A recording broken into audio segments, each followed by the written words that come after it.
Jin Woo stood in the observation deck of Viridian 7 Station, staring at the ships docked outside. Each vessel represented a different species from the Galactic Coalition. Some were massive, built by the rock-like Thoraxians who could survive in hard vacuum for hours.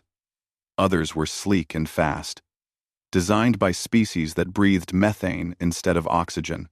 And then there was the human ship, the Horizon's Edge. It looked small compared to the others, almost fragile. 6 months had passed since humanity made first contact with alien civilizations. 6 months since everything changed. Jin Woo remembered the excitement, the hope that humans would finally take their place among the stars alongside other intelligent species. But reality had been different from the dream. Still looking sad, brother? Day walked up beside him, carrying 2 cups of coffee. Real coffee, imported from Earth at ridiculous cost. He handed one to Jin Woo. Jin Woo took the cup and smiled weakly. Not sad, just thinking. About the new regulations? Day asked. Jin Woo nodded. Everyone knew about the regulations. The entire human contingent on the station had been talking about nothing else for 3 days. The Galactic Coalition Safety Commission had released their final report on human biological capabilities. The conclusion was clear and insulting. Humans were too fragile for void work.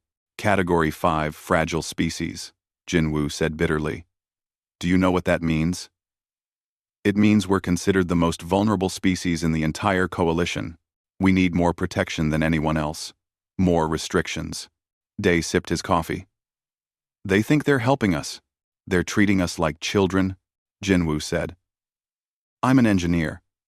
I've trained for years to do hull repairs and external maintenance. Now they're telling me I can't do my job because my skin is too soft. The report had been thorough and damning. It listed every way human biology was inadequate for space travel. Human skin was thin and vulnerable to pressure changes. Human bodies required narrow temperature ranges to function. Humans needed constant oxygen supply. Humans couldn't survive vacuum exposure for more than a few seconds before catastrophic failure. The list went on and on. Velthar, the head of the Safety Commission, had presented the findings personally. He was a Vrexian, covered in thick, chitinous plates that could withstand temperature extremes and brief vacuum exposure. When he spoke about human fragility, his voice carried what might have been pity or contempt. Jin Woo couldn't tell which was worse. We cannot, in good conscience, allow humans to perform external vessel operations, Velthar had announced to the Council. Their biology simply does not permit safe void exposure. We must implement protective measures immediately. The new regulations were comprehensive. No human could perform EVA work without special authorization. No human could handle hull maintenance. No human could participate in emergency void response. All external work would be handled by more capable species. Humans were restricted to interior ship duties only, Captain Hana had protested. She was the commanding officer of the Horizon's Edge and a decorated naval officer with 20 years of experience. She stood before the council and argued that humans had been performing spacewalks for over 200 years, since the early days of Earth's space programs. We know our limitations, Hana had said. We work within them. We've developed extensive safety protocols and equipment. We don't need you to protect us from ourselves. But the council voted anyway. The regulations passed with overwhelming support. Only the human delegates voted against it. Everyone else agreed that humans needed protection, whether they wanted it or not. Jin Woo finished his coffee and crushed the cup in his hand. We survived on Earth for millions of years. We adapted to every environment on that planet. Deserts where the temperature could kill you in hours. Mountains where the air was so thin you could barely breathe. Oceans with pressure that would crush most creatures. We learned to live in all of it. And now these aliens think we're too delicate for space? Day put a hand on his brother's shoulder. Maybe we need to show them what humans can actually do. How? Jin Woo asked. They won't let us do anything. I spent yesterday watching a Thoraxian repair team fix a problem I could have solved in 10 minutes. It took them 3 hours because they couldn't fit their massive hands into the access panel. But regulations say they have to do it because they're rated for void exposure, and I'm not. The frustration was shared by every human in the coalition. They had come to the stars, expecting to be equals, partners in galactic civilization. Instead, they were treated as perpetual novices who needed constant supervision. The other species were polite about it, even kind, but that somehow made it worse. They genuinely believed humans were helpless. I heard the Thoraxians are calling us the soft people, Day said. Not as an insult, just as a description. Great, Jinwoo muttered. That's our legacy. The soft people who couldn't handle real space work.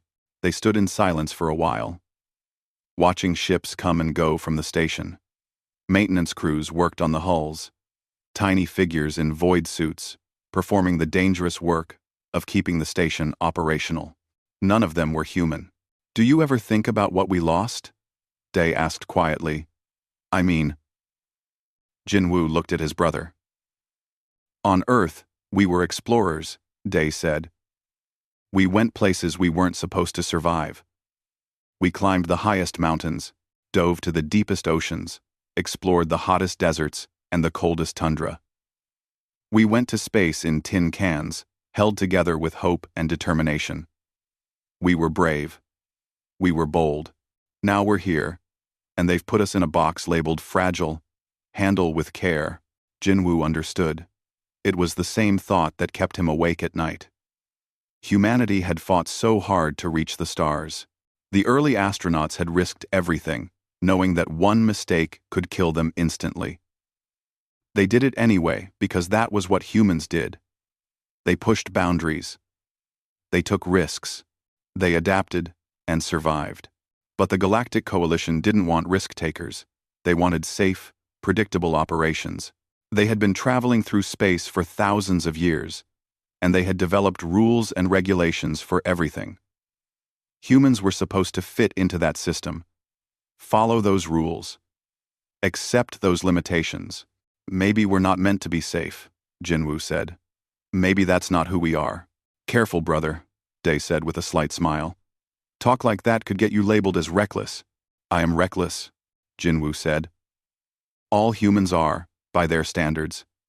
That's how we survived. We tried things that should have killed us. Most of the time, we figured out how to survive. Anyway, his communicator beeped. Jinwoo pulled it out and checked the message. It was from Captain Hana, requesting his presence on the horizon's edge immediately. Standard maintenance review meeting. Nothing urgent. Duty calls, Jinwoo said. He handed his empty cup to Day. Thanks for the coffee. And the conversation. Be careful out there, Day said. Don't do anything that might prove them right about us being fragile. Jinwoo laughed, but there was no humor in it. Don't worry. They won't let me do anything dangerous anyway. He left the observation deck and headed toward the docking bay. The horizon's edge waited for him.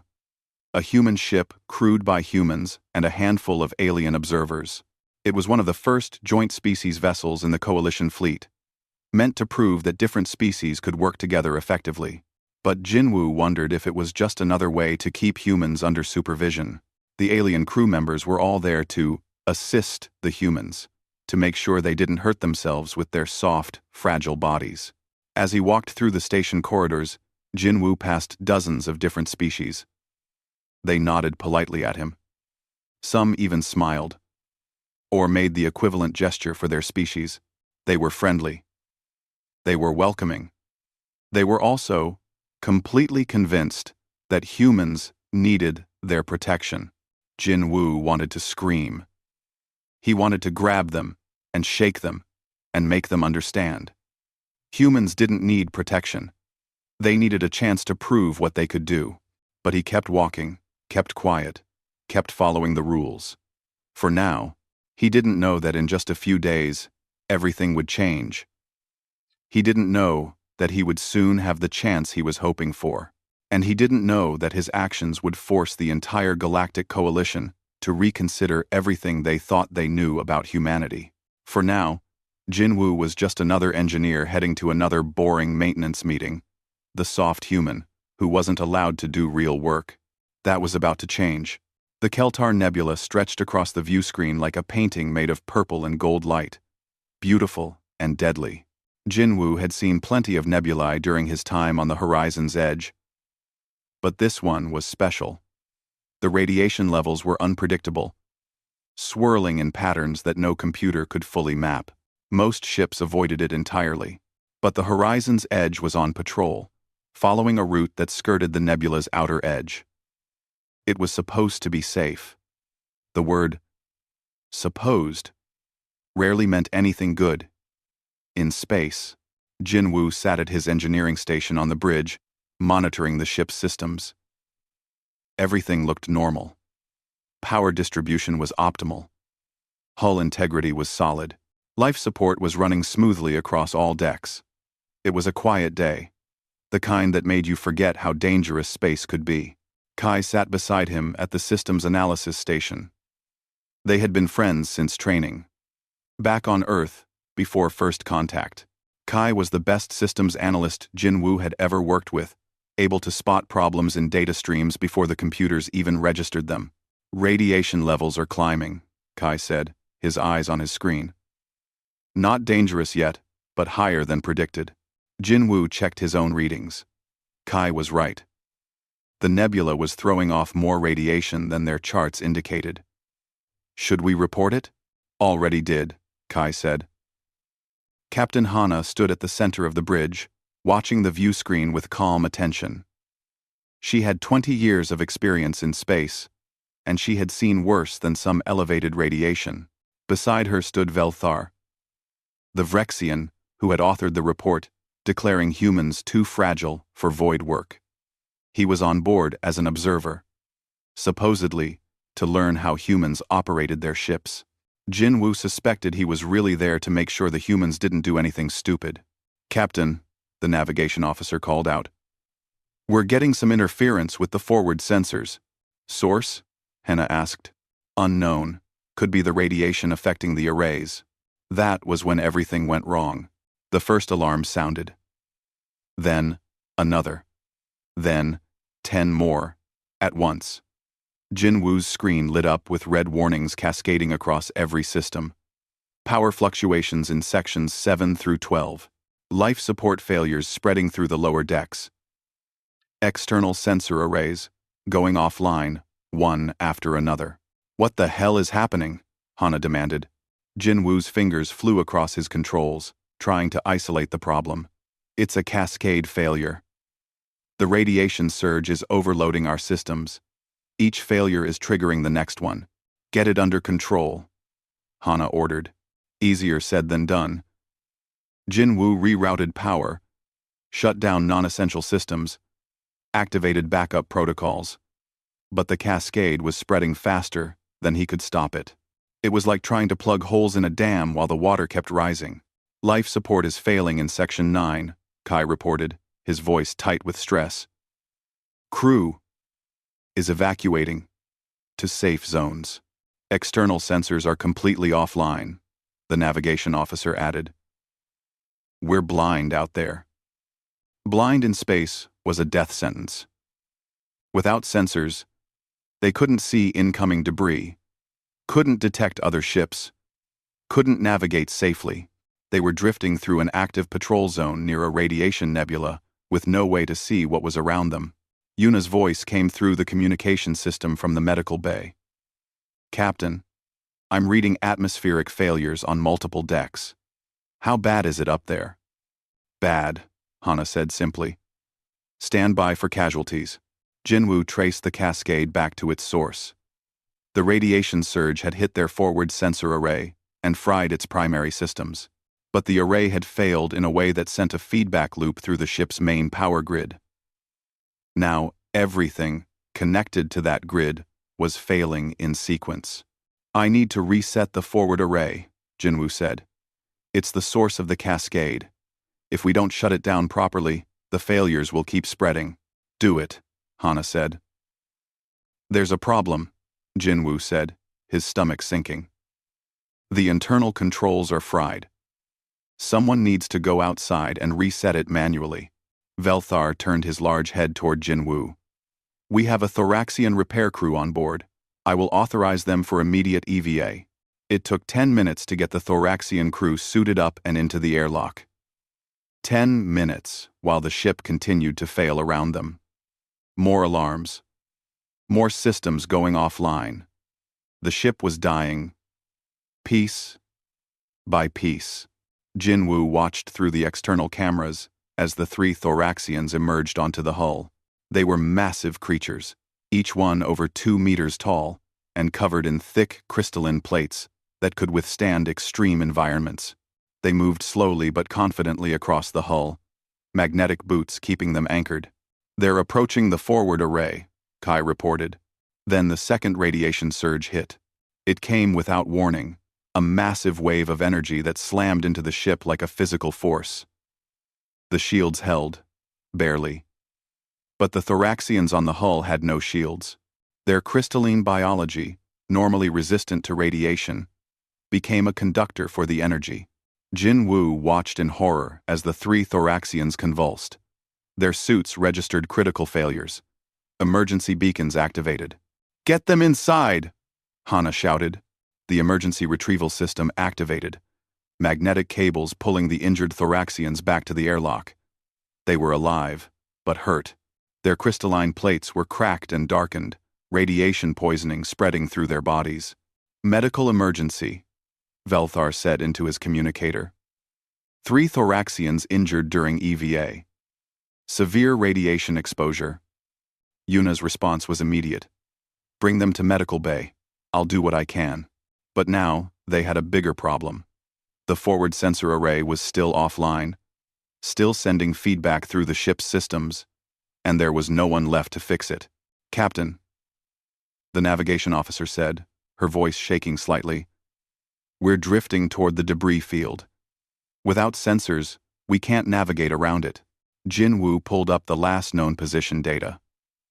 A debris field from an old battle floated ahead of them. Thousands of pieces of shrapnel moving at high speeds. If the ship drifted into that field, the debris would tear through the hull like bullets through paper. Time until we reach the field? Hana asked. 40 minutes, the navigation officer said. Can we maneuver without sensors? Not safely. We'd be guessing. We could turn directly into something worse.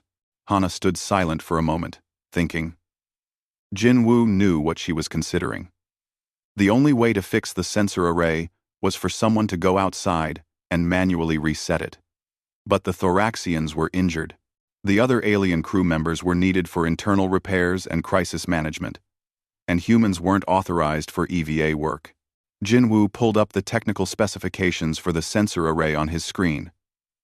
He studied the manual reset procedure. It was simple. Really. Access panel on the hull. Disconnect the primary power coupling. Wait 10 seconds. Reconnect it.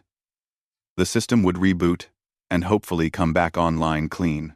5 minutes of work. Maybe less. I can do it, Jinwoo said quietly. Every head on the bridge turned to look at him. Absolutely not, Velthar said immediately. Regulations forbid humans from performing EVA in hazardous conditions. Your biology cannot withstand the radiation exposure. The Thoraxians couldn't withstand it either, Jinwoo pointed out. They are in medical care and will recover, Velthar said. You would not survive at all. So we just drift into the debris field and die? Jinwoo asked. We will find another solution, Velthar said firmly. What solution? Jinwoo stood up from his station. Tell me what other option we have. Because I'm looking at 40 minutes until we're shredded by debris. And I'm not seeing any other way to fix this. Hana looked at Jinwoo for a long moment. He could see her doing the calculations in her head, weighing the risks, considering the regulations, thinking about the 200 crew members on this ship who would die if they didn't fix the sensors. The regulations exist for a reason. Velthar said, humans are Category 5 fragile species. Void exposure is lethal to your kind. Everything is lethal if you do it wrong, Jinwoo said. But I know what I'm doing. Kai stood up beside Jinwoo. He's the best engineer we have. If anyone can do this safely, it's him. Velthar's chitinous plates clicked together in what might have been frustration. Captain Hana, I strongly advise against this course of action. The human will die, and his death will be your responsibility. Hana met Jinwoo's eyes. Are you sure about this? I'm sure, Jinwoo said. 5 minutes outside. That's all I need. You'll need authorization, Hana said, which I'll give you. But if you die out there, the coalition will have my commission for this. I won't die, Jinwoo said, sounding more confident than he felt. Then suit up, Hana said.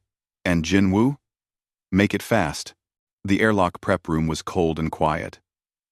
Jinwoo stood in front of the human-rated void suit, staring at it like it was an enemy. The suit was massive and bulky, designed according to Coalition safety standards for Category 5 fragile species. It had triple redundancy on every system, extra padding on every surface, and gloves so thick you could barely feel anything through them. Kai helped him into the suit, checking each seal carefully. You don't have to do this, Kai said quietly.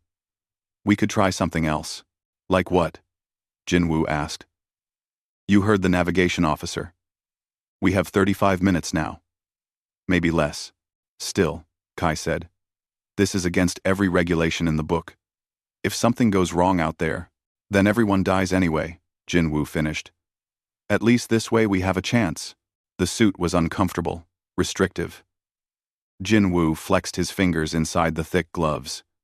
He could barely move them.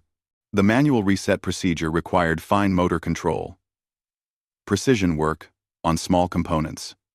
These gloves were designed for safety, not for delicate repairs. Kai, Jinwoo said.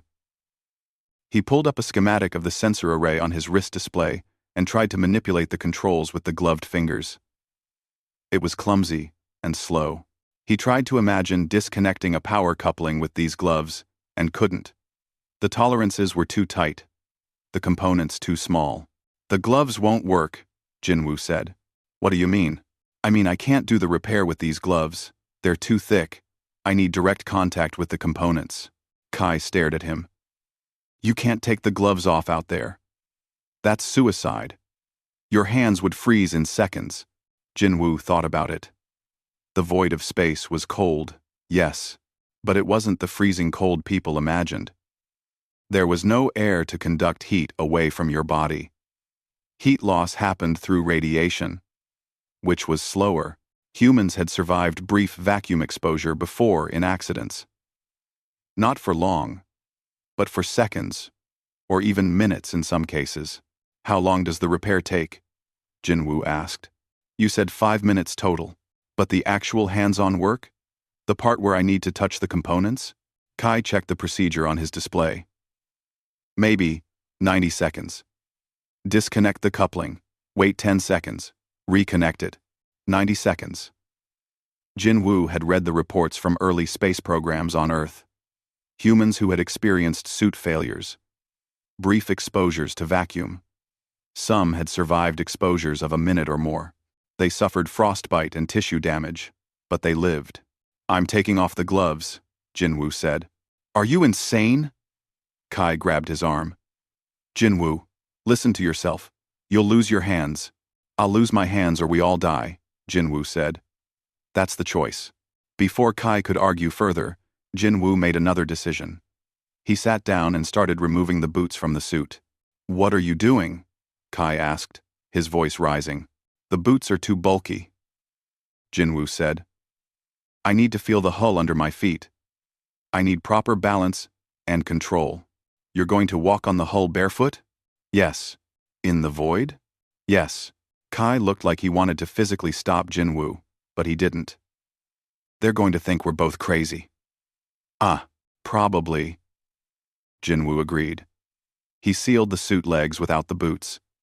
The suit's emergency systems immediately started beeping warnings. Kai silenced them. Jinwoo stood up. The suit felt even more wrong now. but in a better way. He could feel the floor through the suit material under his feet. He had control, balance, and once he removed the gloves, he would have the dexterity he needed. Ready? Kai asked. Jinwoo took a deep breath. Ready. They walked to the airlock. Captain Hana was waiting there, along with Velthar and half the bridge crew. Everyone wanted to watch the human attempt, the impossible. Hana looked at Jinwoo's suit and immediately noticed something was wrong. I don't need them, Jinwoo said. Where are your gloves? Velthar demanded, his voice sharp with alarm. Jinwoo held up his bare hands. I'll put them on when I get to the hull. I need bare hands for the repair. This is madness, Velthar said. Captain, you cannot allow this. He is proposing to expose unprotected human tissue to hard vacuum. Every model we have says he will die within seconds. Hana looked at Jinwoo for a long moment. Are you absolutely sure about this? The ship needs a sensor array, Jinwoo said. I can give us that. But I need to do it my way. Your way violates every safety protocol ever written, Velthar said. Coalition protocols, Jinwoo corrected. Not human protocols. We've been doing EVA work since before we met any of you. We know our own limits. Hana made her decision. Do it. Fast as you can. Velthar made a sound like grinding stones. I am noting my objection for the record. This human's death will not be on my conscience. Noted, Hana said coldly. Now get out of his way. Jinwoo entered the airlock. Kai followed him in to help with the final preparations. The door sealed behind them with a heavy clang. Pre-breathe oxygen for 5 minutes, Kai said. It'll help prevent decompression sickness. Jinwoo activated the oxygen system and breathed deeply. Pure oxygen flooded his lungs. It was standard procedure before EVA. Something humans had learned the hard way, decades ago. The oxygen purged nitrogen from his bloodstream, reducing the risk of bubbles forming when the pressure dropped. 5 minutes felt like hours. Jinwoo watched the timer count down while Kai checked and rechecked every seal on his suit, except the missing boots and gloves. Your feet are going to freeze, Kai said quietly. Your hands too, probably, Jinwoo agreed. But I'll heal. Frostbite isn't fatal. You better be right about this. I am. The timer reached 0. Jinwoo nodded to Kai, who left the airlock through the inner door. Now, Jinwoo was alone. He activated his communicator. Ready for decompression, he said. Hana's voice came through. Beginning decompression sequence. Slow and controlled. Give your body time to adjust. Jinwoo had studied the procedure. Sudden decompression was what killed people. The explosive difference in pressure caused tissue damage and gas bubbles in the blood. But gradual decompression, the human body could handle that. People lived at different atmospheric pressures on Earth all the time. Mountain climbers at high altitude had half the air pressure of people at sea level. The airlock pressure began to drop. Jinwoo felt his suit expand slightly as the external pressure decreased. His ears popped. He swallowed to equalize the pressure in his head. The pressure kept dropping. 1 atmosphere became half an atmosphere, then a quarter. Jinwoo's body adjusted with each change. His lungs worked harder. His heart rate increased slightly. But nothing hurt. Nothing ruptured. 0 atmosphere. Hard vacuum. Jinwoo was still alive and conscious. Through the airlock window, he could see the bridge crew staring at him in disbelief. Velthar's mouth was open in shock. Outer door opening, Hana said through the communicator. The door slid open. The void stretched before him. Stars everywhere. The purple and gold glow of the Keltar Nebula in the distance. The hull of the horizon's edge curved away beneath his feet. Jinwoo stepped out onto the hull. His bare feet touched metal that was exposed to the void of space. It was cold, intensely cold. But not instantly freezing. The metal conducted heat away from his skin. But in the vacuum, there was no air to steal his body heat through convection. I'm on the hull, Jinwoo reported, moving toward the sensor array. He walked carefully, feeling every step through his feet. The magnetic soles of his suit pants held him to the hull, but the sensation of walking barefoot gave him perfect balance. He knew exactly where his feet were, how much force he was applying. Inside the ship, every screen was showing the external camera feed. Every crew member watched the human walk barefoot across the hull. In the cold, in the void, in conditions that should have killed him instantly, Jinwoo reached the sensor array. It was a cluster of equipment mounted on the forward hull. He found the access panel and opened it. Inside were the components he needed to reach. Small, delicate, impossible to handle with thick gloves. Beginning repair, Jinwoo said. Removing gloves now. Don't do it, Velthar said through the communicator. There is still time to abort. Your hands will be destroyed. Jinwoo removed his gloves. His bare hands emerged into vacuum. The cold hit them immediately, painful and intense. He could feel his skin temperature dropping fast, but he could also feel the components. His fingers, no longer trapped in thick gloves, had perfect dexterity. He reached into the access panel and located the power coupling. Disconnect, Jinwoo said, narrating his actions. His fingers moved fast, racing against the cold. The coupling came free with a click, waiting 10 seconds for system purge, the longest 10 seconds of his life. His hands were starting to go numb. He could feel ice crystals forming on his skin, where moisture was freezing. Reconnect. His fingers fumbled slightly. The cold was affecting his motor control. He forced his hands to work, pushed through the numbness. The coupling slid back into place. Locked. Sealed. Done, Jinwoo said. Rebooting sensor array. On the bridge, Kai watched his displays. I'm seeing power flow to the array. Systems initializing. Come on. Come on. Green lights appeared on his screen. One by one, the sensor array was coming back online. We have sensors, Kai shouted. Full sensor coverage restored. Cheers erupted on the bridge. But Jinwoo wasn't done. He closed the access panel with hands that barely worked anymore. His fingers were white and stiff. He put his gloves back on, trapping his frozen hands inside the suit. Returning to airlock, Jinwoo said. His voice was steady, professional. He walked back across the hull. Barefoot. Calm. His feet were numb now, too, but still functional. He reached the airlock and stepped inside. Airlock sealed, Hana said. Beginning repressurization, pressure returned slowly. Jinwoo's body adjusted in reverse. The pain in his hands and feet increased as blood flow returned to the frozen tissue. It hurt, like fire. The inner door opened.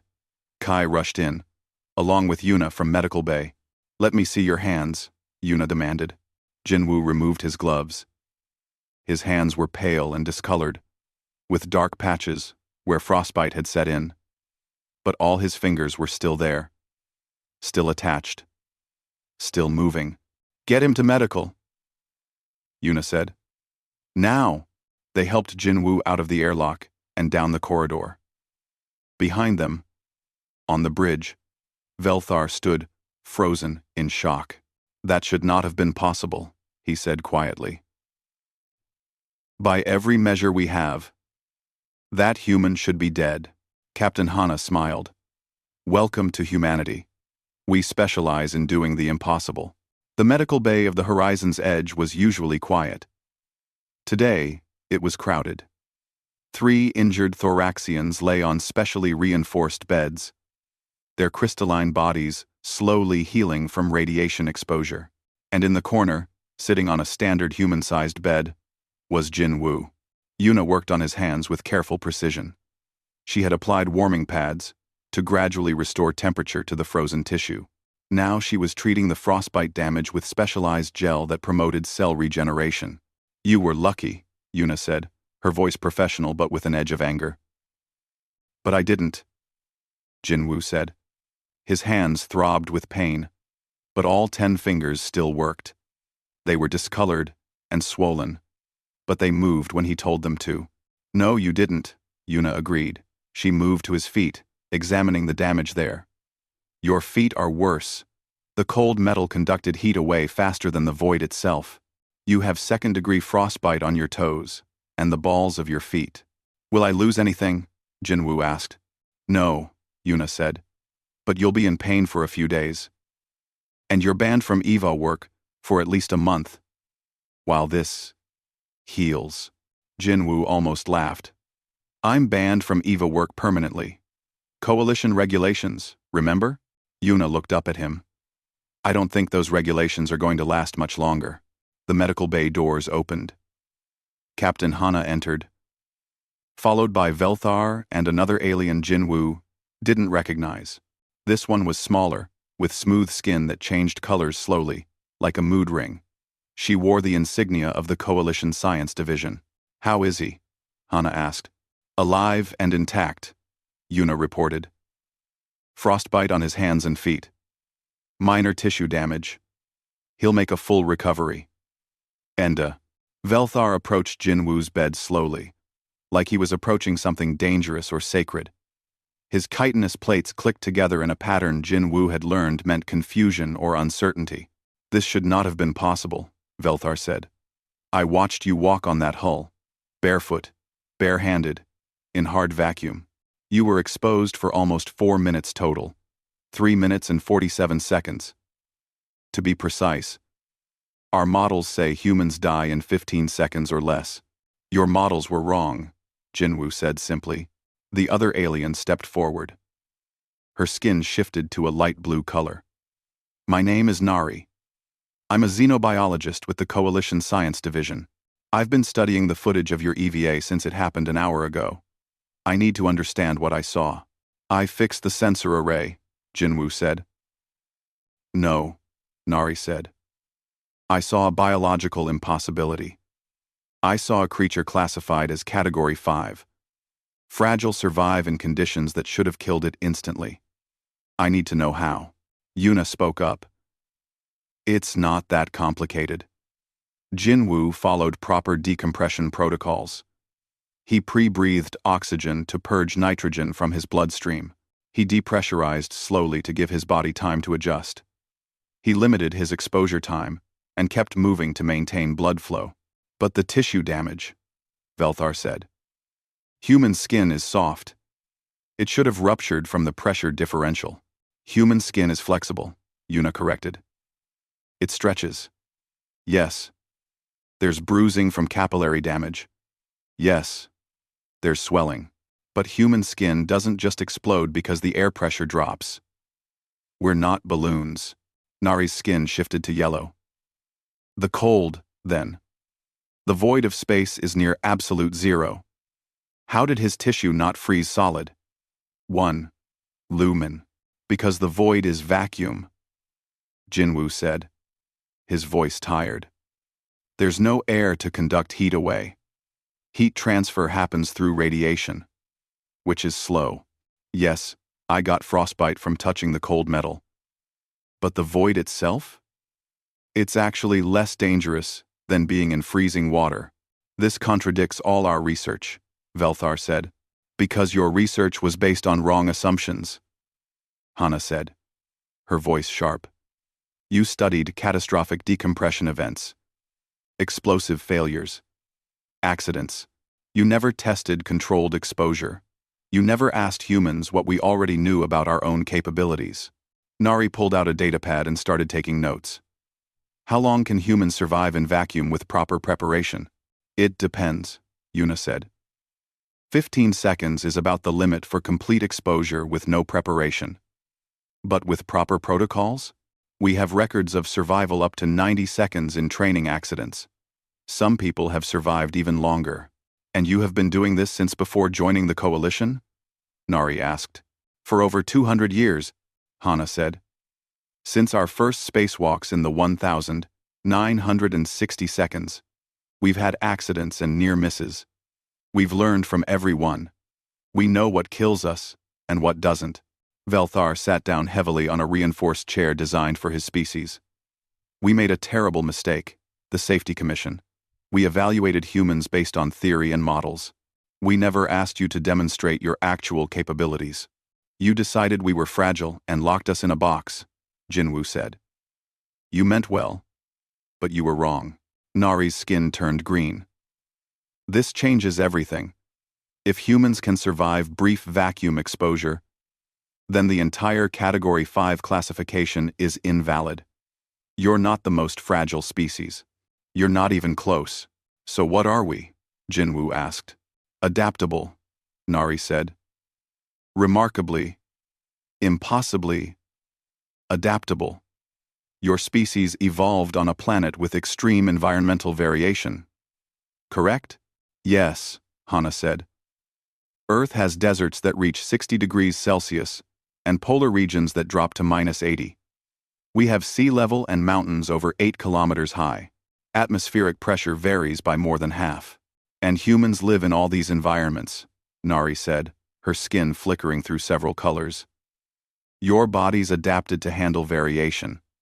That's your strength.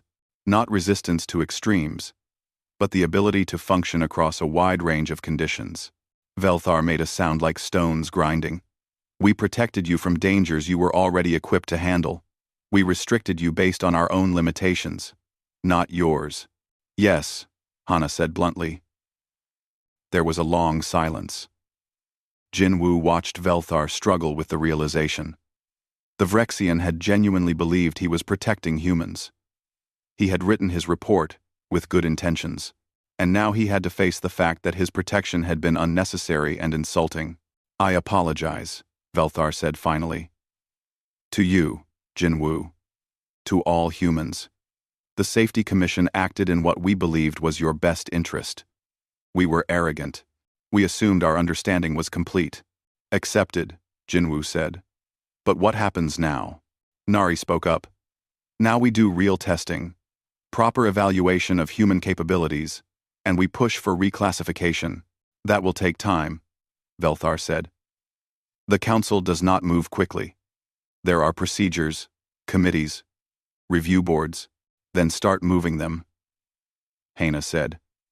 Because I'm not keeping my crew locked up inside anymore.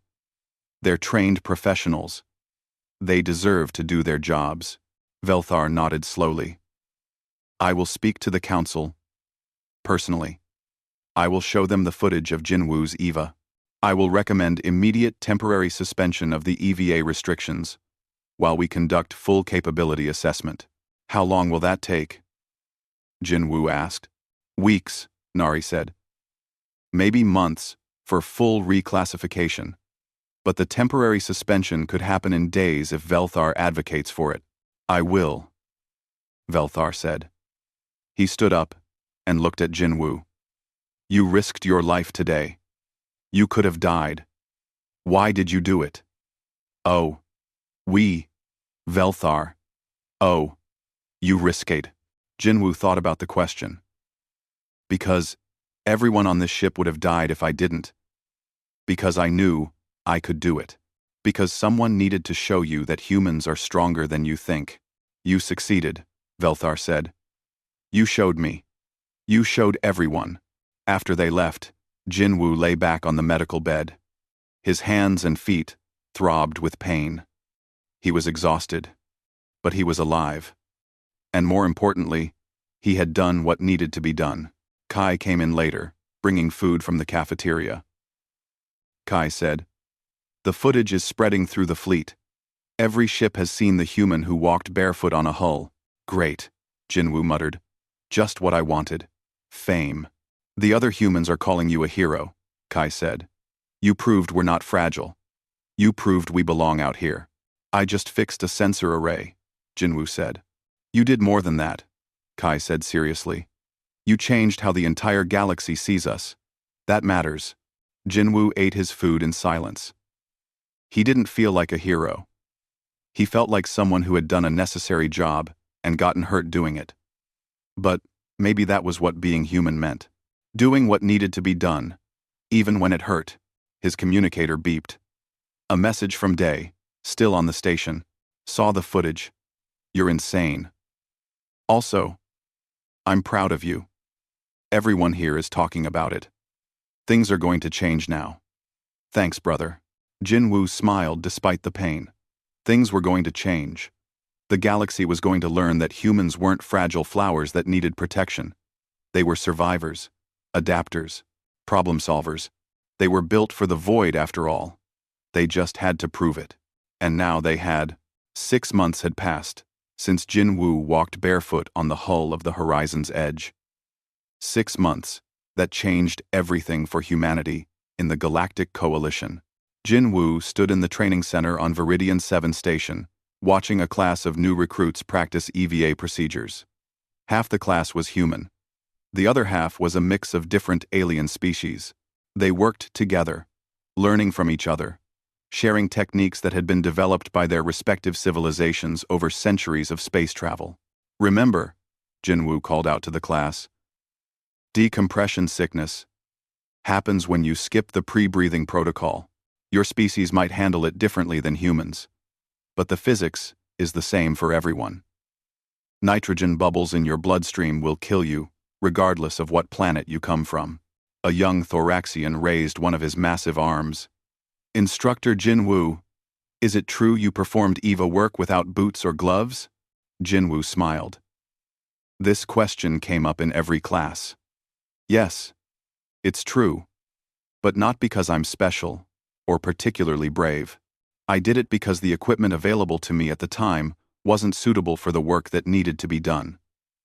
Modern EVA suits have been redesigned since then to give better dexterity while maintaining safety. He held up his hands. Small scars remained on his fingers from the frostbite, barely visible now. I don't recommend anyone try what I did. We have better equipment now. Better protocols. Learn from my experience, but don't repeat my mistakes. Another student, a human woman named Sora, asked, when do we start practicing actual hull walks? Next week, Jinwoo said. After you've all passed your pressure adaptation certification. No one goes outside until I'm confident you understand your own limits. The class continued for another hour. Jinwoo taught them about heat management in vacuum, about the dangers of sharp edges on hull plating, about emergency procedures when equipment failed. He taught them everything he had learned, both from training and from hard experience. After class, Jinwoo headed to the station's command center. Captain Hana had requested his presence for a meeting. When he arrived, he found her in the conference room with Kai, Day, Yuna, and several other humans from the Horizon's Edge crew. Thanks for coming, Hana said. I wanted everyone together for this announcement. The Coalition Council voted this morning. The reclassification is official. She pulled up a document on the large display screen.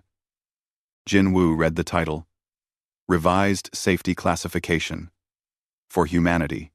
Final Report. We're no longer Category 5 fragile, Hana continued. The Council has created a new classification category specifically for species like us. Category 2, Adaptive. It recognizes species that have high tolerance for environmental variation and can function across a wide range of conditions. Kai leaned forward. What does that mean, in practical terms? It means all previous EVA restrictions on humans are lifted, Hana said.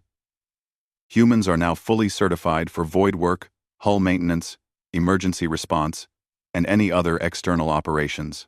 We're also approved for high radiation environments, extreme temperature work, and hazardous atmosphere exposure. Yuna smiled. So, we went from the most fragile to one of the most capable species in the Coalition? Not exactly, Hana said. We're not more resistant to damage than species like the Thoraxians. We're just better at adapting to different situations. The report specifically notes that human versatility makes us ideal for mixed environment operations. Day spoke up. I heard there's a new program being launched. Human-led emergency response teams? Hana nodded. That's part of why I called this meeting. The Coalition is establishing rapid response teams to handle crisis situations across the fleet. They want humans to lead them because of our adaptability. Day, they've specifically requested you to head up the first team. Day looked surprised. Me? Why? Because you've been training in high-risk EVA work since the restrictions lifted, Hana said.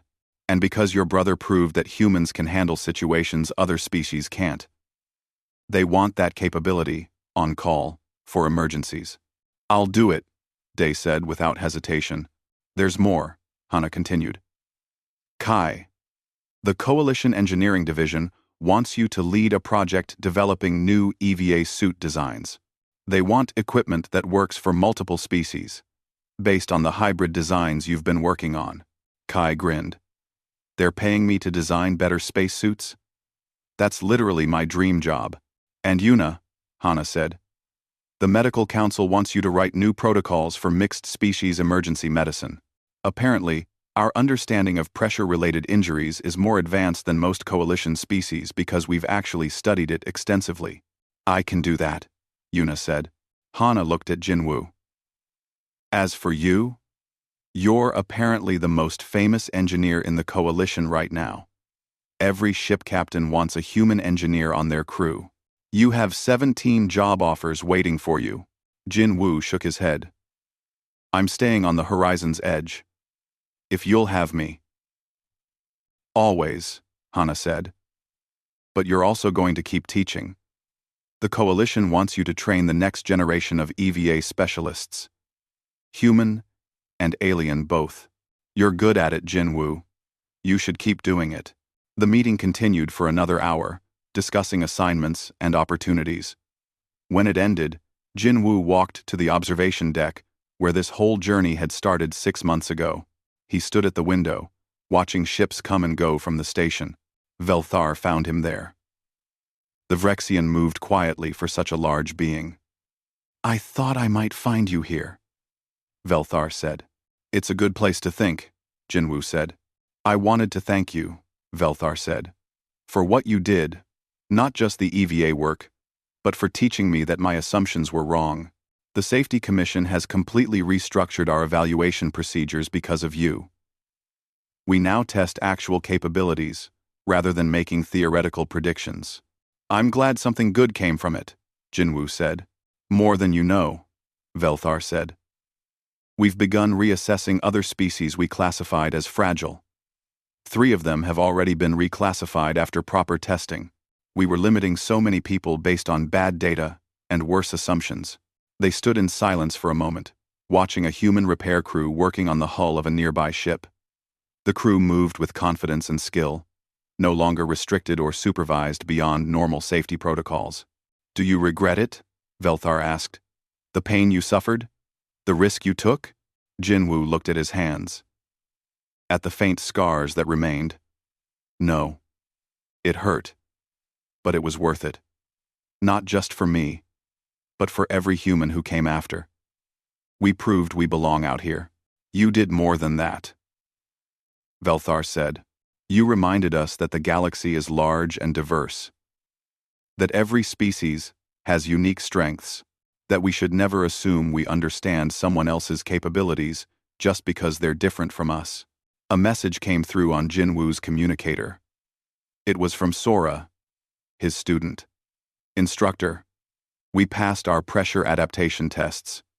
All of us. When do we start hull walks? Jinwoo smiled and typed back.